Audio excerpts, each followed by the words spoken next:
اعوذ باللہ من الشیطان الرجیم،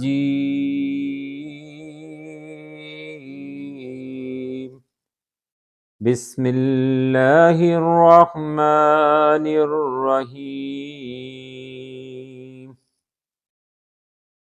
اما بعد، وضاحت آیت نمبر 138 138 سورۃ الانعام۔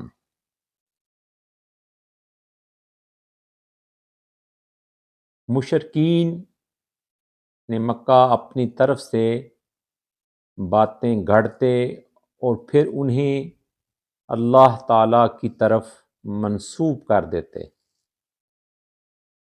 اور ان من گھڑت باتوں پر عمل اس طرح کرتے جیسے یہ کوئی بڑا کار ثواب ہو۔ مثلاً وہ کہتے کہ یہ حصہ جو بتوں کے لیے مخصوص ہے اس کا عام استعمال حرام ہے، اسے صرف وہی استعمال کر سکتا ہے جسے ہم اجازت دیں۔ مثلاً یہ کہ بت خانہ کے پجاری یا مرد ہی اسے کھا سکتے ہیں، اوروں پر اس کا کھانا حرام ہے۔ اور جو جانور انہوں نے بتوں کے نام پر چھوڑ رکھے تھے، یعنی کہ ان کو بتوں کے نام پر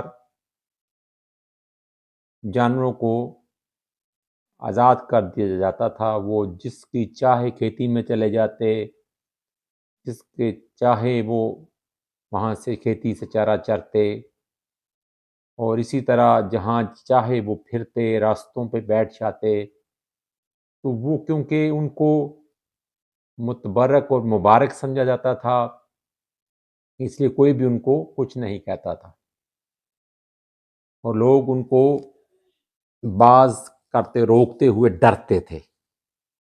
اس حد تک ان لوگوں کا ان فضولیات پر ایمان تھا، یقین تھا، ایمان نہیں یقین تھا۔ اور جو جانور انہوں نے اس طرح بتوں کے نام پر چھوڑ رکھے تھے ان پر کوئی سواری بھی نہیں کر سکتا تھا، اور ان پر سواری کرنا حرام سمجھا جاتا تھا، یعنی کیونکہ وہ جانتے تھے یہ مقدس ہیں۔ اللہ اکبر، استغفر اللہ۔ یعنی کہ ان کا یہ خام خیالی دیکھیں کہ اپنے سے ہی ایک چیز کو بنایا اور پھر اس کے اوپر کار بند ہو گئے، یعنی کہ اس کے اوپر کوئی سوار نہیں ہو سکتا۔ استغفر اللہ، استغفر اللہ۔ اور جن جانوروں کو وہ بتوں کے نام پر ذبح کرتے ان پر اللہ تعالیٰ کا نام لینا جائز نہ سمجھتے تھے، اور ان من گھڑت خرافات کے متعلق یہ دعویٰ کرتے تھے کہ یہ اللہ تعالیٰ کا حکم اسی طرح ہے۔ استغفر اللہ۔ یعنی کہ ان کی یہ سوچ دیکھیں اور ان کی چلاکیاں دیکھیں، جو ان کے پجاری تھے، جو وہاں پہ بتوں کو جو کے اندر وہ بت گاہوں کے اندر تھے، وہ کھانے کے مختلف طریقے تھے کہ عام بندہ نہیں کھا سکتا، صرف وہی کھا سکتے ہیں، اور اس پر اللہ کا نام لینا کوئی ضروری نہیں ہے۔ وہ جو بت رکھے ہوئے تھے انہی کے نام پہ وہ ذبح کرتے تھے، یعنی سراسر شرک اور کفریہ کام کرتے تھے۔